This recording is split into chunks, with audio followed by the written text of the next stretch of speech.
Hey everyone, this is Mike here. In case you've had a 2010 Chrysler Town & Country, this is what the control arm looks like.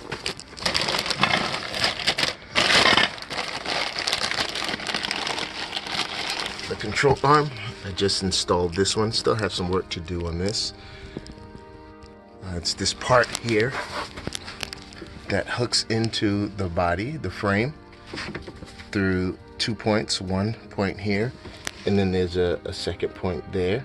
The screw's still loose, or the bolt rather, and then the third that hooks into this section right here. Now, this right side, or passenger side control arm, was fairly easy to install because you see all the space around it, and it just involves removing this bolt, removing the bolt that's here, right there, and then removing this bolt. But I will tell you, in order to remove this bolt, and these are about 20 millimeter bolt, or 7/8, and then you have to actually put something above it to hold this bolt while you spin this bolt. So that's the trick for this back one right here. And this was what signaled me that I had to actually change it, because this bearing was completely like separated. So I was able to move it up and down, and it's not supposed to be like that. It's supposed to be fairly stable when you try to move it. But I took a pry bar, and I was able to just move it from down here to up here. And that's how you know that this is your problem, because when you're driving and you go over a bump, the tire shifts this, and then you hear this going tick tick tick tick tick tick tick tick. So if you have that sound, then you have to check your control arms. I also changed the outer tie rod ends. The outer tie rod ends. Let me see if I can. I also changed the outer tie rod ends right here, and I'm hoping this does justice to the sound that I'm having, so that I don't have to go inside and do the inner tie rod ends, or the inners. I don't know this specific term. I'm not a mechanic. I just like to save money. So I already did this, still heard the sound, so then I went to the control arm and I moved it, and that's how I realized it was the control arm.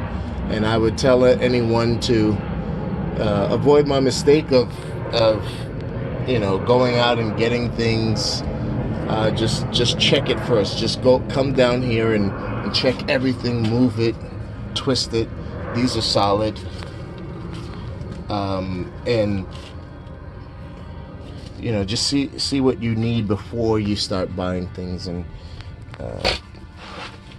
in case you have to do brake work, you never know. The caliper goes down on this little adapter here, and holds with 2 bolts. And these 2 bolts, I believe they're in the 17, 18 millimeter range. So just remove these 2 bolts, and then this comes off. Then you get a twisty tie and put it up against this thing here, so it stays. And these delicate, vulnerable brake lines back here, they don't get too much action, because you definitely don't want your lines to get hurt. So, and that's that. And if you have to remove the axle, you just take this bolt. There's a bolt here, and you need, so this goes over like that, and you know. Now you would think two similar parts, exactly identical, it would be easy to do both of them, or fairly similar in what it takes to get them out. But on this vehicle, that's not the case. The driver's side, which is the side that I was able to move the bushing completely up and down, this is the side that was hardest, and it's simply because you have the transmission in the way, and this axle is a drive line is not actually as easy to take out as the one on the other side. So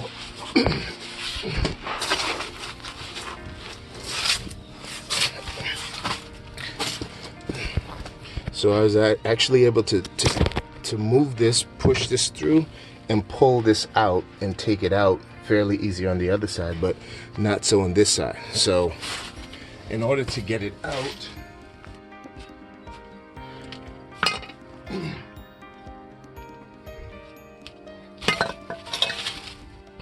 I actually had to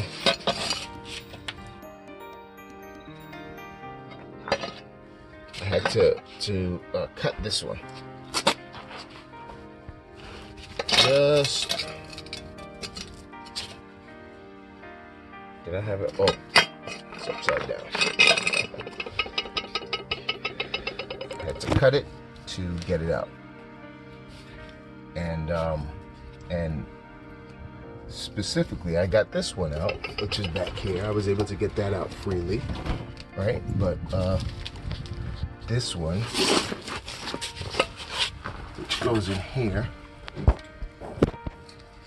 the bolt, in order to pull the bolt out, it actually hits up against the transmission.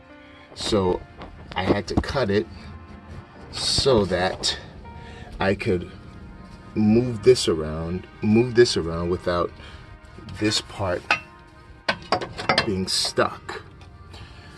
So I had to cut this so that I could shimmy it like that, or sorry, rather,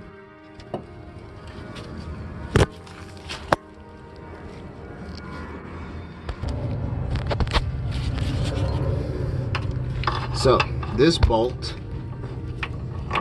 would hit up against the transmission before it was completely screwed out. So I wasn't able to remove this, so I had to cut this part off.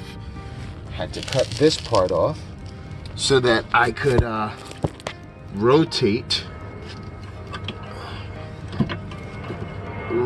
with some pressure this and turn it like that, so that the screw could get some room to bend out that way. And so the screw could bend this way and come out that way. So I had to essentially remove this section so this part could go up like that. And get it out. So I'm so glad that's done. However, that's not the only challenge. As you can see right there, I also had to cut the ball joint off, because, like I said before, this could not come out easily. So I had to, on the other side, I was able to remove this. I was able to slide this out so that I could easily get to this. And I wasn't able to do it, well, in all honesty, because it's because I don't have the right tool. This is basically what I have. I will tell you, if I had a straight wrench with the open side and it was straight like this, I might be able to get a little further. So that's probably my fault, and this is probably something I have to do, but just in case you're in that situation, this is how you get out of it. So what I had to do was cut it off. Cut that off with the Sawzall, and that's the reciprocating saw. Zzz, and you know, just cut through it. And then now I actually have to hold this with a wrench or vice grip and then rotate this, and as I rotate it, see, the problem was, as I rotated it, it would come up, and then I wouldn't be able to reset the rotate because there wasn't enough room here. So as I put a wrench here and then rotate it, gravity will make this drop, and then I'll be able to spin it without this butting up against the top as I unscrew it. So it'll unscrew from the bottom instead of the bolt going up or rising as I unscrew it. So that's where I am now, and I hope to finish this soon. So I'll keep you updated. So as I explained before, the proximity of the transmission to this bolt right here makes it really hard for it to get in. So I couldn't put this part in yet. So for the driver's side of the driver's side control arm for the 2010 Chrysler Town & Country, it's best to, I mean, if you don't want to have to move the stabilizer bar right here to get out of the way, because as you can see, it's rubbing. And I don't know if you can see that, but there's no space here, so I'm gonna actually have to wiggle this around. But it's best to get this one in first because of how tricky this angle is. So you want to make sure you get this. You actually have to have this side elevated so this angle rotates like that, so you can have enough clearance to get this nut.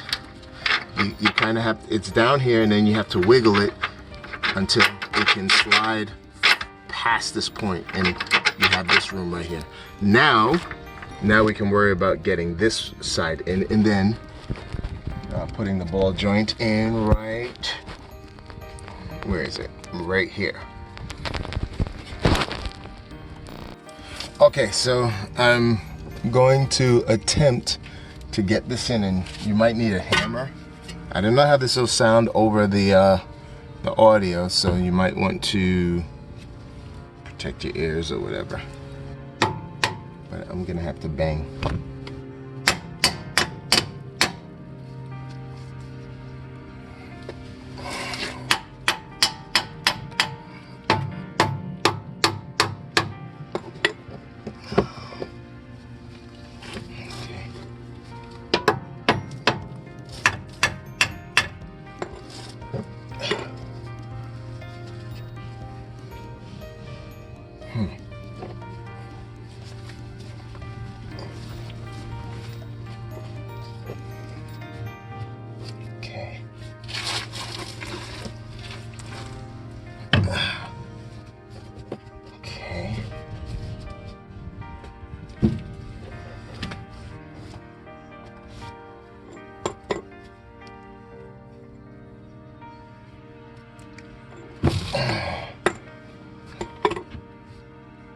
We're gonna have to.